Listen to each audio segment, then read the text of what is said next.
Cri de cœur contre ses cris de singe, coup de gueule contre ses gueules de singe. Le football n'est pas le tribune rêvée pour exhiber son rejet de l'autre. Le football n'est pas un instrument pour insulter la couleur de l'autre. Le football, c'est l'union des cœurs, l'union des communautés, l'union des peuples, l'union des couleurs, l'union des races. Tout ce qui nous unit, c'est le ballon rond. Le racisme est une idiotie humaine. Traquons ces idiots et bannissons-les des stades. Je suis Khalidou Koulibaly en particulier et je suis toutes ces victimes du racisme et de toute forme d'extrémisme en général. C'est non au racisme. C'est non au racisme. Messieurs, dames, charmantes demoiselles, ravi encore une fois de vous retrouver dans le débrief du KFTIS. Alors, on ne pouvait pas commencer ce débrief sans pour autant parler de cet acte ignoble qui s'est produit en Italie, notamment ces cris de singe à l'encontre de Khalidou Koulibaly. Aujourd'hui, je pense que ces choses-là, ces sangs racistes-là, il faut que cela cesse. Alors, je veux bien aujourd'hui que tout le monde s'indigne, que tout le monde se lamente, mais à un moment donné, il faut arrêter de s'indigner et taper du poing sur la table et traquer ces idiots, parce que moi, je les appelle des idiots. Il faut appeler aujourd'hui le chat par le chat. Ce sont des idiots, il faut les bannir des stades, épurer complètement les stades. Ce n'est pas la première fois que ça se produit, ce ne sera certainement pas la dernière fois que ça va se produire. Souvenez-vous du cas Souleymane Montari, souvenez-vous du cas Balotelli, souvenez-vous du cas Dani Alves, souvenez-vous du cas Samuel Eto'o et j'en passe. Souleymane Montari, je me souviens, il a été sanctionné parce qu'à un moment donné, il a décidé de quitter le terrain parce qu'il en avait ras-le-bol, il en avait marre de subir ces sangs racistes-là. Il a décidé de quitter le terrain, on l'a sanctionné. Aujourd'hui, il faut sanctionner ce qu'il faut sanctionner, arrêter les matchs s'il le faut. Ancelotti demande à 3 reprises à l'arbitre d'arrêter le match. L'arbitre, il fait la sourde oreille, il ne veut pas arrêter le match. Aujourd'hui, quitte à tuer un peu le spectacle, je pense qu'il faut arrêter les matchs. La FIFA est interpellée, les instances footballistiques italiennes sont interpellées. Aujourd'hui, je pense qu'il faut prendre des mesures qui sont draconiennes parce qu'en 2018, bientôt 2019, il faut que cela cesse. Franchement, même pas envie de m'arrêter un peu sur ce championnat. Et pourtant, il y avait bien des choses à dire sur ce championnat-là. Bah, direction tout de suite le championnat, on respecte les valeurs humaines, le championnat, on respecte la couleur de l'autre. C'est le championnat anglais avec notamment le Boxing Day, le fameux Boxing Day, l'événement qui est un peu excitant, pardonnez-moi, qui est éprouvant dans les esprits, ça pèse lourd, dans les jambes aussi ça pèse lourd parce qu'il y a un peu ces enseignements de base. Il y avait la fameuse expression de Sir Alex Ferguson qui disait qu'on ne gagne jamais la première ligue sur cette période-là, mais on peut toujours le perdre. Je pense qu'aujourd'hui, il y a une équipe qui l'a peut-être gagné, il y a une équipe qui l'a peut-être perdu. On va d'abord s'intéresser à l'équipe qui l'a peut-être gagné, c'est le Liverpool de Jürgen Klopp, qui est excitant, qui fait plaisir à regarder jouer. Franchement, cette saison, ils font une bête de saison. 2 matchs sur cette période, 2 victoires, notamment la brillante victoire face à Arsenal ce samedi, sur laquelle on va s'arrêter un peu. Et ce qui est impressionnant un peu avec cette équipe, c'est que même sans être exceptionnel, sans être flamboyant, il te plante quand même 2-3 buts ou 4 buts.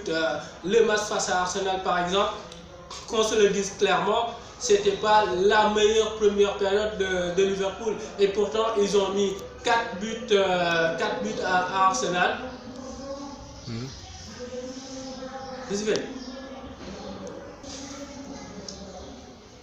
Et pourtant, ils ont mis 4 buts à Arsenal. C'est une équipe aujourd'hui qui est en mode gestion parfois. C'est une équipe qui est très bien équilibrée. Quand on connaît les équipes de Jürgen Klopp, ce sont quand même des équipes qui étaient très déséquilibrées. On a pu un peu le surnommer comme l'entraîneur du déséquilibre. Souvenez-vous de Liverpool la saison dernière. Souvenez-vous de Dortmund quand il y était. Donc c'était des équipes qui étaient très fortes dans leur temps fort et très faibles dans leur temps faible. Et donc c'était des équipes dans leur temps fort qui étaient spectaculaires, qui marquaient des buts. Mais dès l'instant qu'ils vacillaient un peu, dès l'instant qu'ils étaient un peu assiégés, ils perdaient un peu tout leur contrôle. Et donc encaisser beaucoup de buts. Cette saison, je pense que c'est une anomalie qui a été réglée. Liverpool est spectaculaire dans ses temps forts et dans ses temps faibles. c'est d'une maîtrise impressionnante, à la limite même insolente. Ils encaissent peu de buts et face à Arsenal par exemple, sur le premier quart d'heure, ils sont menés au score. Derrière, ils peuvent vaciller, ils peuvent lever le pied, être un peu perturbés, mais non, ils sont imperturbables. Ils retrouvent les ressources un peu pour aller marquer 4 buts à Arsenal. Je pense qu'aujourd'hui, c'est une équipe qui est d'une maîtrise technique parfaite et d'une maîtrise technique tactique plutôt exceptionnelle. Ça joue long quand il le faut, ça joue court quand il le faut. Il y a une variété, il y a une alternance de philosophie de jeu, de tactique, et donc c'est tout bénéf pour cette équipe. Ils font un pressing quand il le faut, ils mettent de l'intensité quand il le faut. Tout est bien calculé, tout est bien mesuré, tout est bien pensé pour cette équipe de Jürgen Klopp. Et aujourd'hui, je pense que cette année quand même, c'est peut-être la bonne année pour eux parce que tous les ingrédients sont réunis, tous les voyants sont au vert. Ils ont une attaque de feu avec le roi de l'Égypte, Mohamed Salah, qui a fait une bête de match encore une fois face à Arsenal, avec Firmino qui semble adorer son nouveau positionnement, un peu en numéro 10 qui tourne autour derrière l'attaquant et qui touche beaucoup de ballons. Et puis Sadio Mané, on ne le présente plus, qui est fabuleux justement. Donc une défense qui est très hermétique avec un gardien de but aussi qui est infranchissable. Ils ont mis le prix pour aller chercher ce gardien de but qu'il leur fallait, ce défenseur qu'il leur fallait. Et aujourd'hui, je pense que quand même tout est bien réuni pour qu'ils gagnent ce championnat, parce que quand même Liverpool, la dernière fois qu'ils ont gagné la Première Ligue, ils étaient même pas encore nés. Et donc je pense que cette année, c'est l'année ou jamais. Alors, leur adversaire de samedi, c'était Arsenal. Arsenal, moi, avant de s'arrêter un peu sur leur défense qui est pathétique, j'ai envie de me poser deux questions. Où est Ozil? Pourquoi Lacazette ne joue pas? Ozil, il te fait un match, 45 matchs après, il disparaît. Déjà, ça ne lui suffit pas d'être non seulement indolent sur le terrain, maintenant, il est d'une fragilité lamentable. Franchement, je veux bien qu'on me dise qu'il a des problèmes de dos récurrents. Mais aujourd'hui, je pense que quand même, il n'a pas joué un nombre de matchs exceptionnel pour être absent presque régulièrement. Donc aujourd'hui, Emery, moi je ne comprends pas pourquoi il ne titularise pas Lacazette, parce que Lacazette, quand même, c'est le joueur en forme d'Arsenal. Il veut en faire un super set, mais je ne pense pas que ce soit la bonne tactique. Alors, il s'entend bien avec Aubameyang, et à chaque fois qu'il est sur le terrain, bizarrement, Aubameyang est plus brillant. Souvenez-vous du match face à Manchester United où Aubameyang était transparent sur la première période, et dès que Lacazette entre, il marque un but. Et sur les 13 buts qu'a marqué Aubameyang sur cette saison, sur les 10 buts, Lacazette, il était sur le terrain. Donc ils ont une complicité, une connexité qui est extraordinaire. Pourquoi s'en priver? Je ne comprends pas ce coaching d'Unai Emery. Maintenant, la défense d'Arsenal, c'est carrément sketch, c'est une parodie, qu'on le dise quoi. Les deux buts qu'ils encaissent face à Liverpool, non mais c'est hallucinant. Sur le premier, comment ils s'arrangent pour redonner le ballon à Firmino. C'est un caviar qu'ils lui mettent. Sur le deuxième, c'est le boulevard Charles de Gaulle, qu'on se dise la vérité. C'est le boulevard Charles de Gaulle. Il a un grand boulevard devant lui. Il les met tous sur les fesses, excusez-moi du terme. Donc aujourd'hui, cette défense, elle est pathétique, elle est friable, c'est d'une fébrilité franchement inquiétante, et c'est un vrai sentier pour Unai Emery qui a des incertitudes par rapport au système de jeu. Parfois c'est un système à 3 défenseurs, parfois c'est un système à 4 défenseurs, parfois à 5. Il a aussi des incertitudes par rapport aux hommes. Parfois c'est Sokratis Mustafi, parfois c'est Mustafi Koscielny, et il y a aussi les absences de Montréal et Berlin qui sont un peu notables, parce que quand même ils apportent beaucoup sur le couloir. Donc c'est bien notable ces absences là. Mais je pense que Arsenal devra quand même remédier à cela, à ces lacunes défensives là, s'ils veulent accrocher cette 4e place là. Maintenant, Chelsea de Maurizio Sarri, qui n'est pas exceptionnel, qui n'a pas été exceptionnel sur ces 2 matchs, mais ils ont Eden Hazard, un certain Eden Hazard qui a... Allez. Avec un excellent Eden Hazard. Alors, on a pu parler du Barça de Messi, du Real de Cristiano Ronaldo. Je pense qu'aujourd'hui, c'est tout à fait légitime de parler de Chelsea, d'Eden Hazard, parce que clairement, c'est celui qui les sort de l'ornière, c'est celui qui fait la différence. Il y a une Eden Hazard dépendance, clairement. Alors, il a été lui aussi repositionné en faux neuf. Est-ce que c'est une solution à long terme? Actuellement, il est en train de s'épanouir. Il semble bien aimer son positionnement parce qu'il est décisif. Mais est-ce qu'aujourd'hui, c'est une solution à long terme?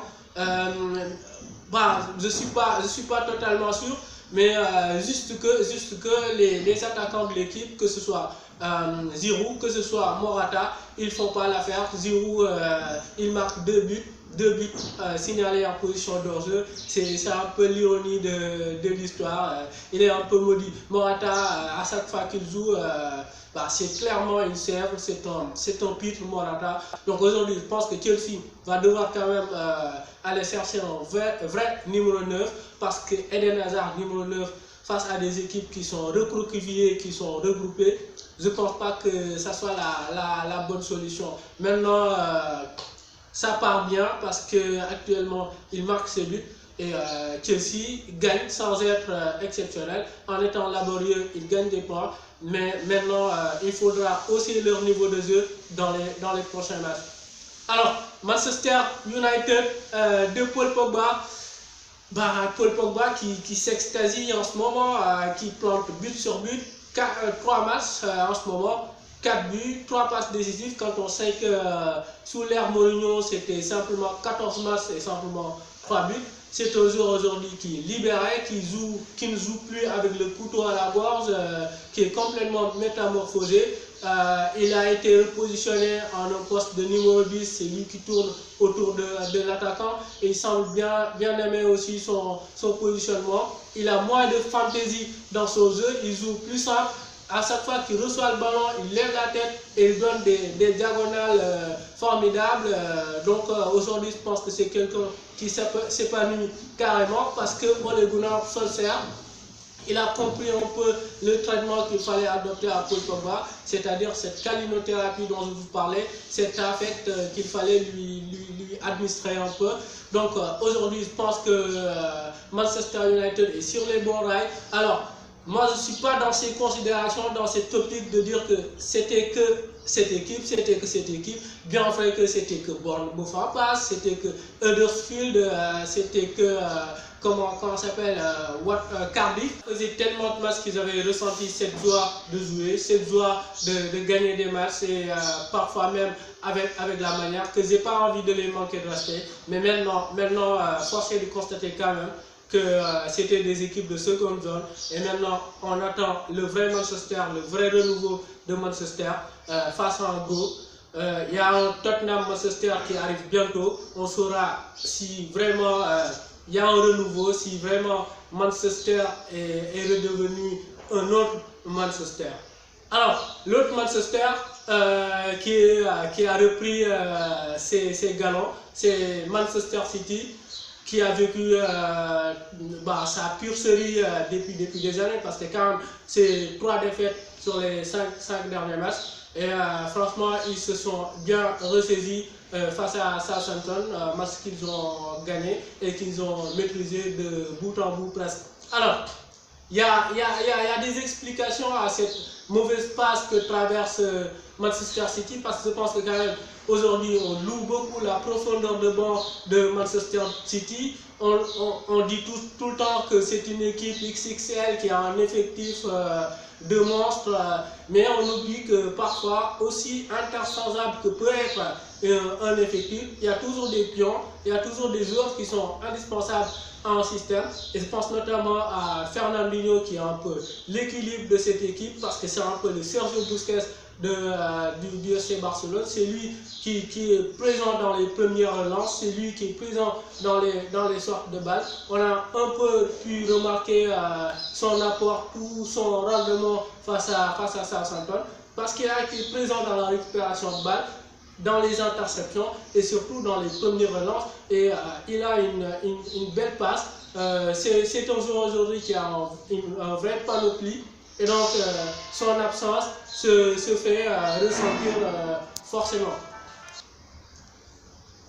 Ouais, donc quand il est absent, forcément, ça se fait ressentir sur ce milieu de terrain.